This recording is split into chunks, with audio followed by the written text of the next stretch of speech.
को लिए चलते हैं गृह मंत्री नरोत्तम मिश्रा की प्रेस कॉन्फ्रेंस में। आइए सुनते हैं।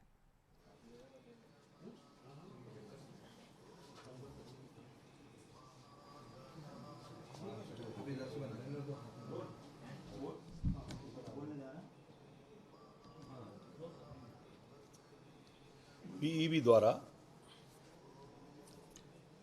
3 परीक्षाओं को निरस्त करने का निर्णय लिया गया है। एक वरिष्ठ कृषि विस्तार अधिकारी, जिसे एसएडीओ बोलते हैं, दूसरा ग्रामीण कृषि विस्तार अधिकारी, जिसे आरएईओ बोलते हैं,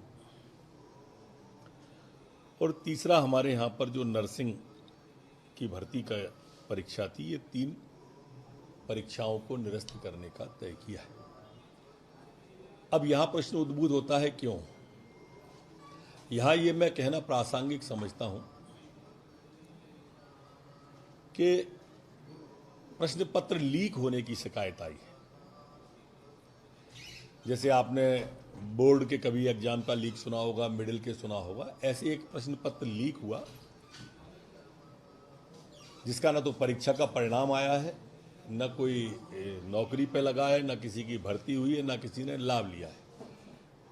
उसकी गहन जांच की गई, उसके आधार पर ये 3 परीक्षाओं को निरस्त करने का तय किया है। माननीय मुख्यमंत्री जी के ध्यान में जब ये विषय आया तो उन्होंने इसकी गहन जांच के आदेश दिए। इन परीक्षाओं में पीईबी में ये होता है कि जब बच्चों को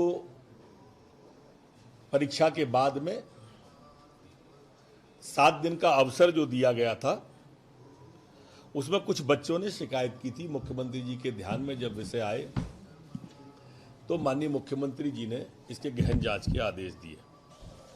दस्तावेजों का परीक्षण किया गया, सीसीटीवी फुटेज का परीक्षण किया गया, आंतरिक जांच की गई, परीक्षा केंद्रों के भी सीसी भी बुलाए गए, ऑब्जर्वरों की रिपोर्ट भी ली गई, और इन सब रिपोर्टों में कोई त्रुटि नहीं पाई गई। पर चूंकि मुख्यमंत्री जी का बच्चों के साथ में उनके भविष्य के साथ की चिंता रहती है, इसलिए उन्होंने इसको राज्य इलेक्ट्रॉनिक विकास निगम, जिसे एसईडीसी बोलते हैं अपन, उसके द्वारा जांच के लिए कहा गया और उसके आधार पर इलेक्ट्रॉनिक रिकॉर्ड की गहन जांच की गई।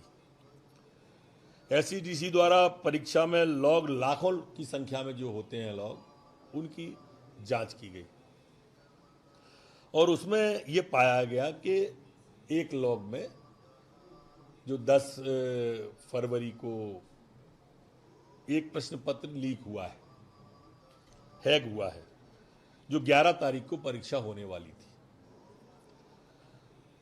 और उसको जो 11 तारीख की परीक्षा 10 तारीख को लीक हुआ था, उसको किसी दूसरे के कंप्यूटर के द्वारा हैक किया गया, डाउनलोड किया गया अनाधिकृत रूप से।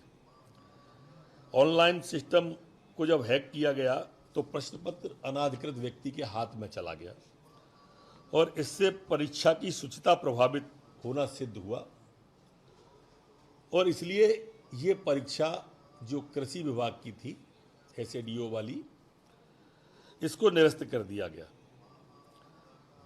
इसमें मुख्यमंत्री जी के आदेश पर इस तरह की जितनी परीक्षाएं थी हुई 20 और 21 में, उन सब की भी जांच कराई और 10 परीक्षाओं में से 7 परीक्षा में कोई त्रुटि नहीं पाई गई।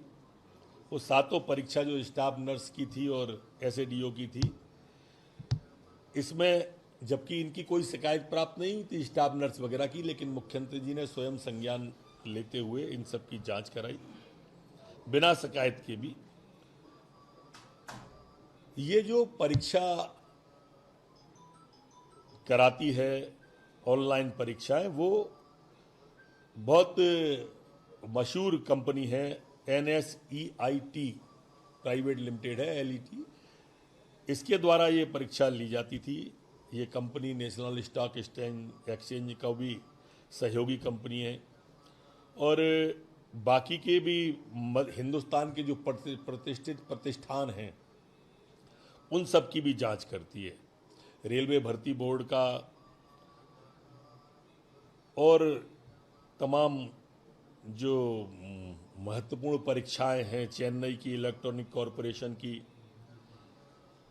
हमारे अन्य अन्य जो होते हैं institute of banking and finance, इन सब की भी ये कंपनी परीक्षाएं आयोजित करती है, इसलिए ये प्रतिष्ठित कंपनी है।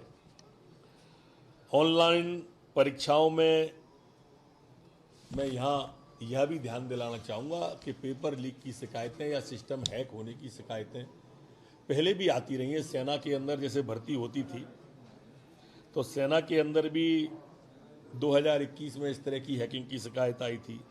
असम की पुलिस भर्ती में 2020 में इस तरह का हुआ था। हरियाणा के स्टाफ इलेक्शन कमीशन की परीक्षा में भी 2021 में इस तरह का हुआ था।